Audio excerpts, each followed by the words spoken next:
Hello students, ఈ వీడియోలో nature of international business అనే టాపిక్ డిస్కస్ చేసుకుంటున్నాం. What is nature of international business? The international business has been changed rapidly after 1990s. So it is very difficult to manage the international business operations due to variations in political, social, cultural and economic factors from one country to another country. ఈ international business operations అనేవి అన్ని కంట్రీస్లో కూడా సిమిలర్గా ఉండవండి. Country to country change అవుతూ ఉంటాయి.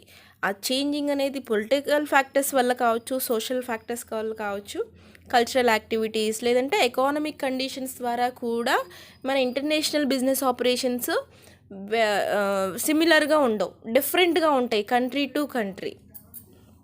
For example, most of the African consumers prefer less costly products due to that poor economic conditions. African people ఏంటి అంటే లో కాస్ట్, తక్కువ ప్రైజెస్ ఉన్న ప్రొడక్ట్సే కొనడానికి ఇష్టపడతారు, ఎందుకంటే అక్కడ ఎకానమిక్ కండిషన్ లోలో ఉంది. Whereas the German consumers prefer high quality and high priced products.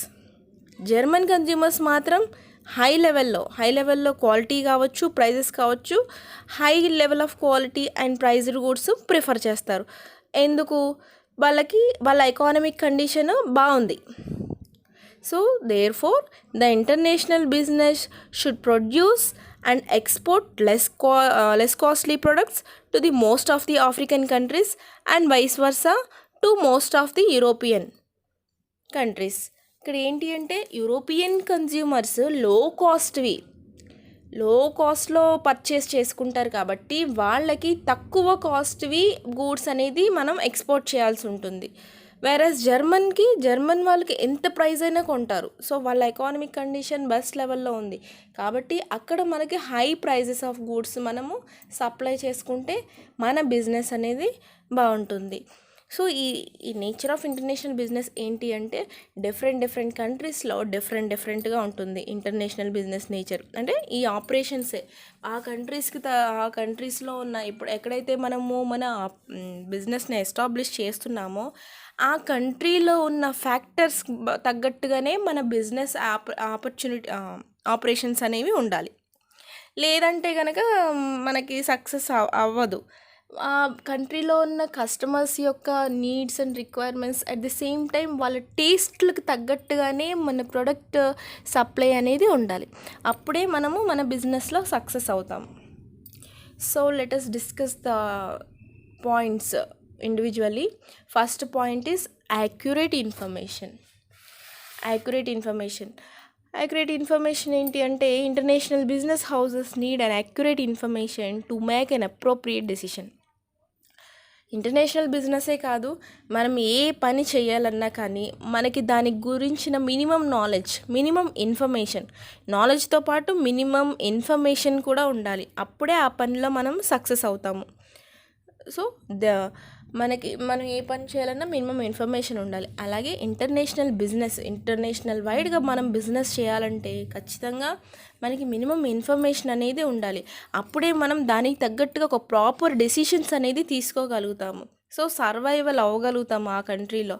So ఏంటి అంటే ఇప్పుడు మెయిన్ ఏంటి అంటే the international business houses need and accurate information to make an appropriate decision. For example, European countries ఉన్నాయి. Europe కంట్రీస్లో ఏంటి అంటే leather గూడ్స్కి మంచి డిమాండ్ ఉంటుంది. అంటే the Europeans like to use more leather goods. So వాళ్ళు ఈ లెదర్ అనేది ఇష్టపడతారు.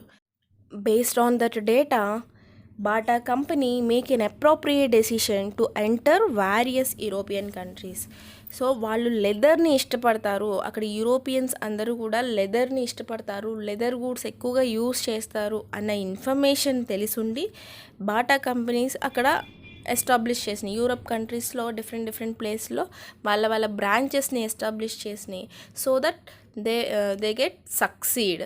సో బాటా కంపెనీ చాలా సక్సెస్ అయ్యింది యూరప్ కంట్రీస్లో. Next point, timely information. International business houses need not only accurate information but have the timely information. Information ఒకటే యాక్యురేట్గా ఉంటే సరిపోదు. సో మన టైమింగ్ కూడా ప్రాపర్గా ఉండాలి. మనం ఇంటర్నేషనల్ వైజ్గా బిజినెస్లోకి ఎంటర్ అవుతున్నాము అంటే మన టైమింగ్ కూడా ప్రాపర్గా ఉంటేనే మనం సక్సెస్ అవుతాం. ఫర్ ఎగ్జాంపుల్ కోకోకోలా ఉంది. సో కరెక్ట్ టైంలో యూరప్ మార్కెట్లోకి ఎంటర్ అయ్యింది కోకోకోలా కంపెనీ. సో వేరే కాంపిటీటర్ ఎవరు లేరు అప్పటికి. తర్వాత కోకోకోలా ఎంటర్ అయిన తర్వాత పెప్సీ ఎంటర్ అయ్యింది. సో అప్పటికి తన మార్కెట్ అనేది స్ప్రెడ్ చేసుకుంది కోకోకోలా. సో అది హెల్ప్ అయింది. ఎవరు లేని టైంలో ఆ యూరప్ కంట్రీస్లో వేరే బ్యావరేజెస్ కంపెనీ ఏది లేని టైంలో కోకోకోలా ఎంటర్ అయ్యి మంచి సక్సెస్ఫుల్ సాధించింది. ఇంకొక ఎగ్జాంపుల్ ఏంటి అంటే Indian software companies also made timely decision in the case of Europe. So Indian software companies కూడా కరెక్ట్ టైంలో యూరప్లోకి ఎంట్రీ ఇచ్చినాయి. సో దానివల్ల ఇండియన్ సాఫ్ట్వేర్ కంపెనీస్ కూడా సక్సెస్ అయినాయి. Next point, size of the business. The size of the international business should be large in order to have an impact on the foreign economies. మనము వేరే కంట్రీస్లో మనం business start చేయదలుచుకుంటే అది ఖచ్చితంగా large సైజ్లో ఉండాలి. సింపుల్గా ఉంటే మనం సర్వైవ్ అవ్వలేం. ఎందుకంటే అప్పటికి డొమెస్టిక్ కంపెనీస్ కొన్ని ఉంటాయి, మన రిలేటెడ్ ప్రోడక్ట్ లేదంటే మన రిలేటెడ్ సర్వీస్ సంబంధించిన డొమెస్టిక్ కంపెనీస్ ఉంటాయి. సో వాటితో పాటు ధీటుగా మనం కూడా ఆ మార్కెట్లో సర్వైవ్ అవ్వాలంటే ఖచ్చితంగా international business should be large in order to have an big impact on the foreign economies. So ఖచ్చితంగా మనము మన బిజినెస్ని సింపుల్గా చేసుకోవడానికి కుదరదు. కొంచెం లార్జ్ సైజ్లోనే మనము ప్లాన్ చేసుకోవాల్సి ఉంటుంది. Most of the multinational companies are significantly large in size. జనరల్గానే ఎంఎన్సీ కంపెనీస్ చాలా హ్యూజ్ సైజ్లో ఉంటాయి. Huge size in the sense more turnover కలిగి ఉంటుంది. In fact the capital of some of the MNCs is greater than our annual budget and GDPs of some of the African countries. So MNCs capital is greater than our annual budget. మన annual budget కంటే MNCsలో ఉన్న capital amount అంటే introduce చేసిన ఇన్వెస్ట్మెంటే ఎక్కువగా ఉంటుంది some times.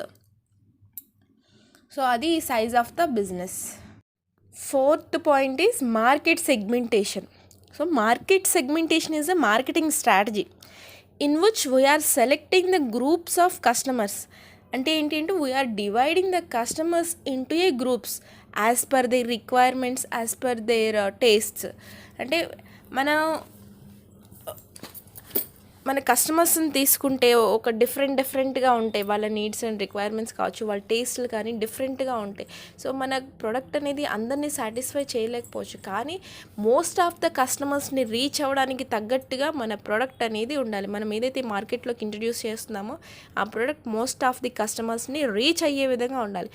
అలా మనము కస్టమర్స్ని లేదంటే కన్జ్యూమర్స్ని డివైడ్ చేసుకొని ఒక గ్రూప్స్గా ఫామ్ చేసి దాన్ని బట్టి మనం బిజినెస్ని ప్లాన్ చేసుకుంటాం. అది market segmentation. Most of the international business houses segment their markets based on the geographical market segmentation. The next point is potentiality of the markets. International markets are more potential than the domestic markets due to the reason they are wide in scope. So మన domestic కంట్రీలో ఉన్న బిజినెస్ల కంటే abroad అంటే international వైడ్గా మనం ఏవైతే business start చేసామో అవి మోర్ పొటెన్షియల్గా ఉంటాయి. ఎందుకు అంటే ఇంటర్నేషనల్ వైడ్గా బిజినెస్ చేసేటప్పుడు మన కంట్రీ వైజ్ మనం బిజినెస్ చేయాల్సి ఉంటుంది. సో డిఫరెంట్ అంటే వాళ్ళ టేస్ట్లు ప్రిఫరెన్సెస్ డిఫరెంట్గా ఉంటాయి. ఏ కంట్రీకి తగ్గట్టుగా ఆ కంట్రీ ఉంటాయి. ఏ కంట్రీకి హ్యాబిట్స్ అంటే ఈ కంట్రీస్ టు కంట్రీస్ హ్యాబిట్స్ అనేవి టేస్ట్లు అనేవి వ్యారీ అవుతూ ఉంటాయి. So we are putting more focus on international markets. So domestic country కంటే ఇంటర్నేషనల్ మార్కెట్స్ మీద మనం ఎక్కువగా ఫోకస్ చేయాల్సి ఉంటుంది. That is the reason international markets are more potential than the domestic markets. మనం ఎక్కువ ఫోకస్ చేసినప్పుడు ఏముంటుంది, ఆటోమేటిక్గా మనకి గుడ్ రిజల్ట్ అనేది ఒక అవుట్పుట్గా వస్తుంది. సో ఆటోమేటిక్గా ఇంటర్నేషనల్ మార్కెట్స్ అనేవి మోర్ పొటెన్షియల్గా ఉంటాయి. For example IBM is a US based company, but sales were more in foreign countries than in the USA. And at the same time, Satyam Computers sales were more in foreign countries than in their respective home countries. So the potentiality of markets. Next, wider scope. As stated earlier, international business is much broader in its scope. Why? Because it involves international marketing, international investments, management of foreign exchange, procuring international finances from IMF, IBRD, IFC, IDA, etc. So ఎందుకు wider in scope అంటే international business అనగానే focus ఎంత కాన్షియస్గా focus అనేది పెరుగుతుందో at the same time కొన్ని rules and formalities కూడా ఎక్కువగానే ఉంటాయి. సో అవేంటి అంటే international marketing, international investments, management of foreign exchange, వీటితో పాటు management of international human resources, management of culture diversity, management of international production and logistics, international strategic management and the others also. Thus, international business is broader in scope and covers all aspects of the system. Next, inter-country comparative study. So మనము డెఫినేషన్లో చెప్పుకున్నట్టు international business is a process of focusing on all global resources and objectives of the organisation and also studies the business opportunities, threats, consumers' preferences, behavior, cultures of the societies, employees, and business environmental factors, management locations. So ఇది ఏంటి అంటే international business మనం చేస్తున్నాము అంటే ఖచ్చితంగా ఇన్నిటి మీద మనం focus చేయాల్సి ఉంటుంది. ఆపర్చునిటీస్ ఎలా ఉంటాయి, థ్రెట్స్.